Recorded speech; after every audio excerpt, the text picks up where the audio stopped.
That's right. Knowledge is more important than material things, because without material things, you can acquire knowledge, and with knowledge, you can acquire material things. Let's get it started in here. Welcome back to Straight Report on Alpha 106.5 FM. I am Martin Ifanishku Gregory as a number the first, and it means that knowledge is relevant, is more important, you know. So for someone to ask for wisdom, the person is already knowledgeable of how important wisdom is. That's why Solomon asked for wisdom. He didn't have to ask for material things, because he knew if he gets wisdom, every other thing will fall in place, because, you know, he understands.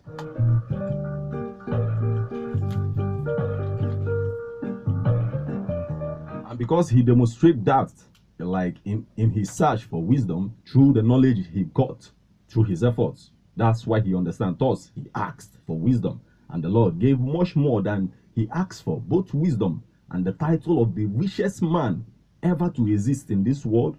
He is still the richest man ever.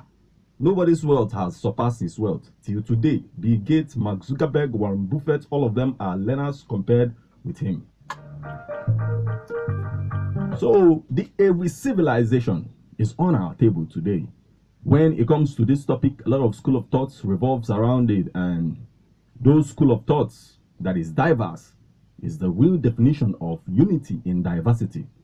You know, because in the diverse ways these stories are told, you know, that's, some people will tell these stories with personal ambition. Then most communities tell the story to make their community look good, but a lot of historians told the story without sentiment.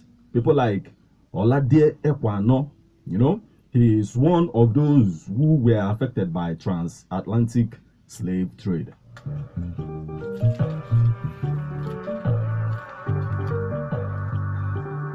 But like Bishop Ajayi Crowder, he researched his way back home, and in his research, he told the story of how the Igbo word, that Igbo, is a corruption of the word Hebrew. You know, he also told the story of how the Igbo man descended from Eri.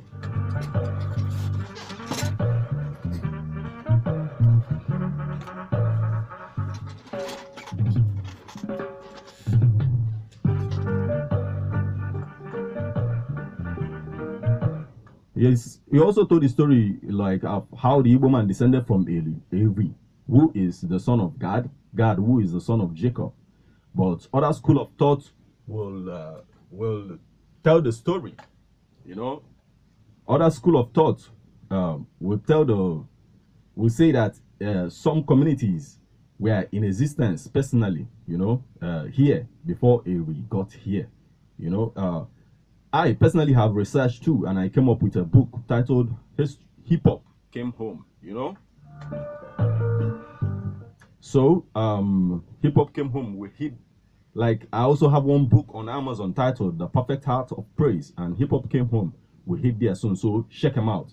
In the book of Joshua, most tribes of Israel was present when the children of Israel divided the promised land, except for the Eri tribe, or the children of all the children of Jacob, like Reuben, Levi, even grandchildren Manasseh, Ephraim, were present as a tribe, you know. Yet in the book of Numbers, as 26 verse 15 to 17, the children of Gad, the families of Oznites of Eri, you know, the families of Arod of Areli, the families of the children of Gad were numbered 40,500.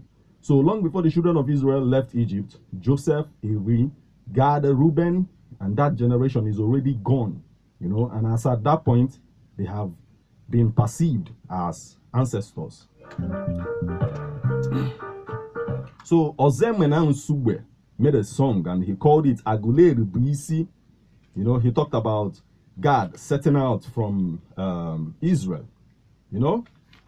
So this is that area where timeline conflicts. According to Ekwano, they set out from Egypt.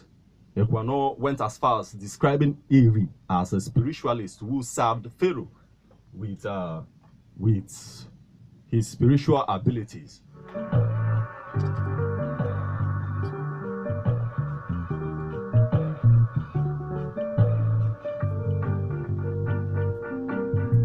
And that's why his entourage consists of even Yoruba people, you know. I have a historic report on the migration of Ozobo people. Here it is. Take a listen and we'll get back to Ewe civilization.